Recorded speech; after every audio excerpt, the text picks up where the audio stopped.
As part of my Wallaby Fightback series, today I'm going to look at the Wallabies' line-out performance. Defensively, the Wallabies aren't putting enough pressure on opposition line-outs. As you can see from these clips in the recent matches against the All Blacks, the Wallabies are slow to get into position. In each line-out, the Wallabies are walking in and/or they're disorganised as to who should be in which position. By the time they're set, the All Blacks have already thrown the ball in and the line-out's over. In fact, over the two matches, the Wallabies didn't compete effectively at 35% of the All Blacks lineouts. You can't give uncontested ball like that to any team, but particularly one as good as the All Blacks. The Wallabies didn't even compete in the only All Blacks lineout that they won over the two matches. Whilst the Wallabies weren't placing enough pressure on the All Blacks lineout, that wasn't the case when the All Blacks were defending against the Wallabies. In full lineouts in the second match, the All Blacks defended hard against Sharp and Higginbotham. The All Blacks know that Sharp's the main Wallaby jumper, and with him stationed in the middle of the lineout, that's where they targeted their defence. You can see here that in the Wallabies' first full lineout of the match, Romano went very close to taking that ball off Sharp. Even though the Wallabies used some variations, the All Blacks knew that if they'd marked Sharp and Higginbotham, there was a fair chance that that's where the ball would be thrown to. The Wallabies lost 3 full lineouts in that match, and it's no surprise that they all came when the ball was thrown to Sharp in the middle of the lineout. In the first of those, Higginbotham's covered at the back of the lineout by Reid, and Sharp in the middle has got Whitelock and Romano against him.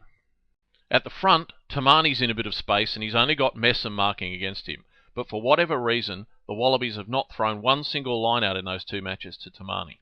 Instead, Sharp uses an option, calling to himself, with a bit of movement at the front so that Robinson will come around Tamani as the front lifter and Dennis will follow Sharp through as the rear lifter. Now, to get the timing right on this lineout, Moore has to wait until Robinson's in position as the front lifter and throw the ball just before Sharp leaves the ground, which, as you can see in this clip, he does. Dennis is slightly late with his lift at the back, and technically it's quite a poor lift from him.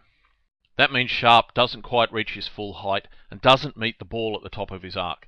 Whilst he gets up ahead of Romano, it's a knock-on. In this middle part of the match, the Wallabies threw the ball to Sharp in the middle of a full-man lineout 4 times in a row.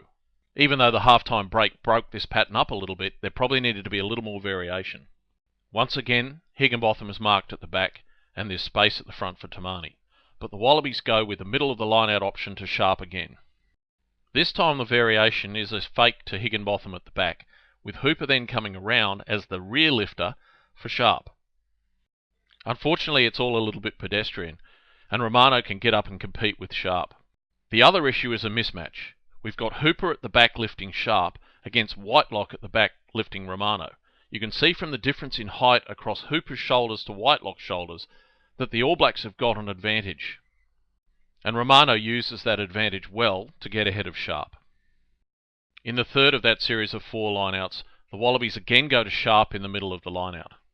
This time it's Retallick defending against him. Whilst the throw isn't called not straight, there's no doubt that it helped Sharp to avoid the pressure he was under. In the 4th lineout of that series, the Wallabies are in good position, just 10 metres out from the All Blacks line. This time Tamani's at the back of the lineout and he's marked by Reid. Samo's at the front and jumping against Messam. That's where I think there was an opportunity to go. But Sharp calls the ball to himself in the middle against Retallick. The All Blacks are starting to anticipate that Sharp's going to call the ball to himself, and Retallick gets up early in front of him. That's a great opportunity lost for the Wallabies to attack. As you can see from those clips, the All Blacks were marking hard in the middle of the lineout and particularly on Sharp, but they were offering opportunities at the front of the lineout. Sharp only started to use that opportunity when Samo came on and was at the front of the lineout. Earlier in the night when Tamani was there, Sharp didn't use him at all. The Wallabies need to have 4 genuine jumpers as options to spread the opposition defence out. For whatever reason they're not using Tamani. If it's a technical issue, the coaches have got to address it.